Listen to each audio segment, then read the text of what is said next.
Hi, my name is Matthew. I was hypoglycemic for over 25 years, and I cured myself about 6 years ago of reactive hypoglycemia. And in this video, I'm going to tell you what my approach was, how I thought of it, and how it was successful.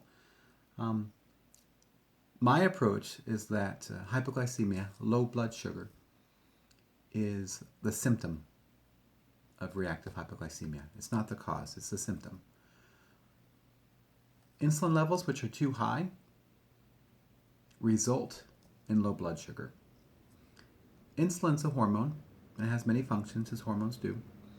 One of its primary functions is insulin takes sugar out of the blood and puts it into the cells. Now, when you have too much insulin, it takes too much sugar out of your blood, resulted in low blood sugar.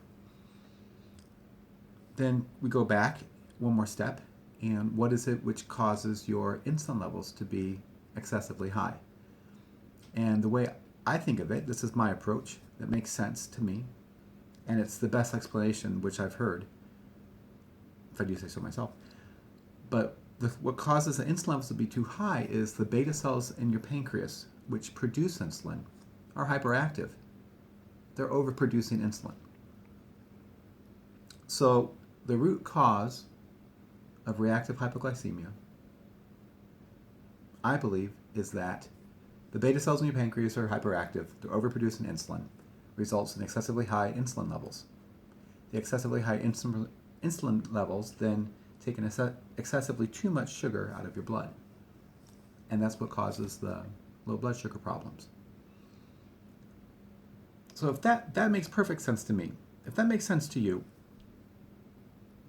and it is the beta cells which are overproducing. That's the core reason why you eat.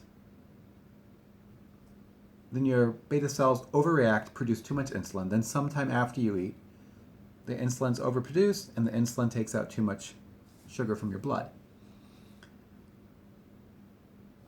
If you have reactive hypoglycemia and you're trying to raise your blood sugar levels, well, every time you try to raise your blood sugar levels by drinking something or eating something, guess what happens? Your beta cells overreact, and your beta cells produce too much insulin again. And then the insulin again takes too much sugar out of your blood. You're never going to get over it.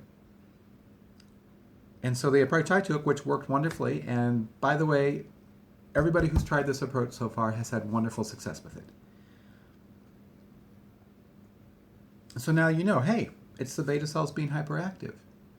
And if you feel like, okay, now that I know that it's the beta cells, that's the core reason which I have a problem with reactive hypoglycemia, and you're like, hey, I can fix that. I can calm my beta cells down, because that's the approach I took. I studied for months and months and hours, studying everything about metabolism and nutrition and blood glucose levels, just finding out any information just even vaguely related to those topics. I just studied and studied and studied. And I came up with an approach and a strategy which ended up working beautifully. So if you think you can do that, good for you. If you want some help, if you think, oh, how am I going to calm down my beta cells? I've done it. I have a host of strategies and a plethora of information that I can share with you to teach you what's going on in your body and teach you strategies and information that you can use, tools that you can use to help manage your blood glucose levels much better, your insulin levels much better, and hopefully just overcome the problem altogether. You can contact me at my email below, and we can arrange a class if you're interested for a fee, and I can help you. If not, if you're on your own, that's great too. Thanks for watching the video. If you know other people who suffer from reactive hypoglycemia and you think this information would be helpful to them, please let them know about it, and good luck to you.